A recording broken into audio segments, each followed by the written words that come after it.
ఆంధ్ర తెలంగాణలో తక్కువ ఫీజులతో high quality results ఇస్తున్న ఏకైక సంస్థ Tirumal IAS Institute. Welcome to Suman TV. KTR ని అరెస్ట్ చేస్తారా? ఇప్పుడు తెలంగాణ వ్యాప్తంగా జరుగుతున్న చర్చ అదే. ఇవాళ వరుసగా మార్నింగ్ నుంచి చూస్తున్న హైడ్రామా అంతా చూస్తుంటే కేటీఆర్ ని అరెస్ట్ చేస్తారా అనే ప్రశ్నకు అన్ని చోట్ల సమాధానాలు అందరూ వెతుకుతున్నారు. ఇంకా సిచ్యువేషన్ చాలా సీరియస్గా కనిపిస్తోంది. పొద్దున్నే ఇవాళ యాక్చువల్గా హైకోర్టులో కేసీఆర్ ఏదైతే ఈ కార్ రేస్ కేసులో కేటీఆర్ ఆరోపణలు ఎదుర్కొంటున్నారో అందులో ఆయనని నిందితుడిగా చేర్చారో ఈ కేసులో కేటీఆర్ ఇప్పటికే హైకోర్టుకు వెళ్ళారు, క్వాష్ పిటిషన్ వేశారు. తన పైన చేసిన ఆరోపణలు నిరాధారమైనవని ఆ కేసు కొట్టేయాలని చెప్తూ ఆయన క్వాష్ పిటిషన్ చేశారు. అయితే డిసెంబర్ 31వ తేదీన కేటీఆర్ వేసిన పిటిషన్ పైన హైకోర్టు విచారణ జరిపింది, తీర్పుని రిజర్వ్లో ఉంచింది. అయితే కేటీఆర్ విచారణకు సహకరించాలని కూడా హైకోర్టు తన వ్యాఖ్యలో తెలిపింది. ఈ నేపథ్యంలోనే కేటీఆర్కి ఏసీబీ నోటీసులు జారీ చేసింది జనవరి 2వ తేదీన 6వ తేదీన ఉదయం మీరు విచారణకు హాజరు కావాలని. ఇవాళ ఉదయమే కేటీఆర్ తన లాయర్తో పాటు ఏసీబీ కార్యాలయానికి వెళ్ళారు. అక్కడ విచారణకు హాజరయ్యేందుకు ఆయన ప్రయత్నించారు. అయితే కేటీఆర్ ఏసీబీ కార్యాలయం లోపలికి వెళ్లేందుకు ఆయన లాయర్ని అనుమతించలేదు. కేటీఆర్ లాయర్ని అనుమతించలేదు. నా లాయర్ నా వెంట ఉండాలని కేటీఆర్ డిమాండ్ చేశారు. దానికి ఏసీబీ అధికారులు నో చెప్పడంతో అక్కడి నుంచి ఒక లేఖ ఇచ్చారు.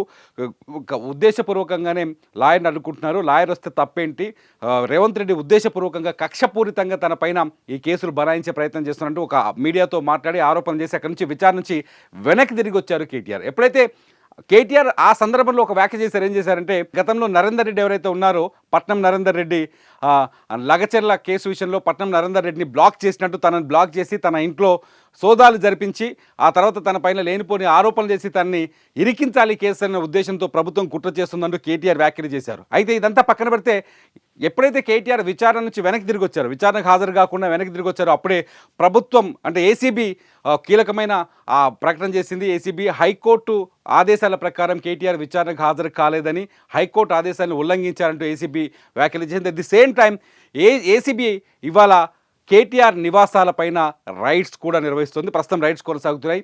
గచ్చిబౌలు లేని ఓరియన్ విల్లాస్లో కేటీఆర్ సంబంధించిన విల్లాలో అక్కడ విచారణ ఏసీబీ అధికారులు రైడ్స్ చేస్తున్నట్టుగా తెలుస్తుంది. మొత్తంగా కేటీఆర్ని అన్ని దిక్కలుగా ఏసీబీ టార్గెట్ చేసినట్టుగా తెలుస్తుంది. ఏసీబీ గ్రీన్ కో కంపెనీ ఏదైతే ఉందో గతంలో హైదరాబాద్లో ఈ కార్ రేస్ నిర్వహించారు, అందులో నిధుల దుర్వినియోగం జరిగిందని ఆరోపణలు ఉన్నాయి.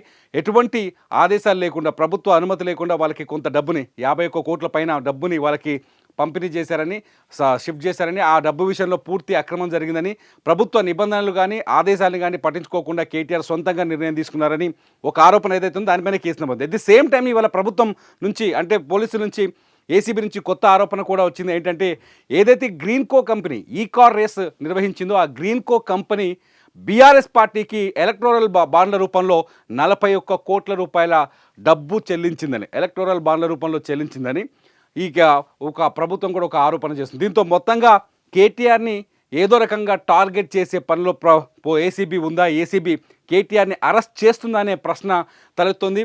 మొత్తానికి కేటీఆర్ మాత్రం చాలా స్పష్టంగా అంటే బీఆర్ఎస్ శ్రేణులు చాలా స్పష్టంగా ప్రభుత్వాన్ని విమర్శిస్తున్నారు. కేవలం రేవంత్ రెడ్డి కక్షపూరిత రాజకీయాలు చేస్తున్నారని, కేవలం కేటీఆర్ని అరెస్ట్ చేయాలనే కుట్రతో ఇవన్నీ లేనిపోని కేసులు ఇరికిస్తున్నారని చెప్పేసి బీఆర్ఎస్ వ్యాఖ్యానిస్తోంది.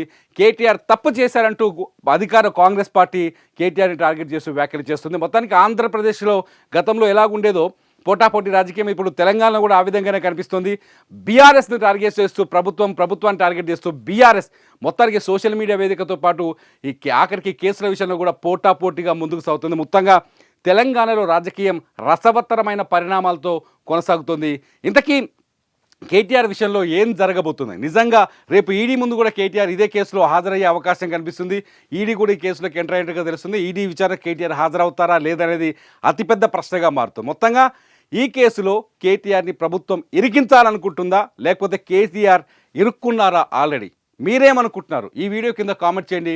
ఖచ్చితంగా మీ కామెంట్స్ పైన మరో వీడియో చేస్తా. చూస్తూనే ఉండండి సుమన్ టీవీ.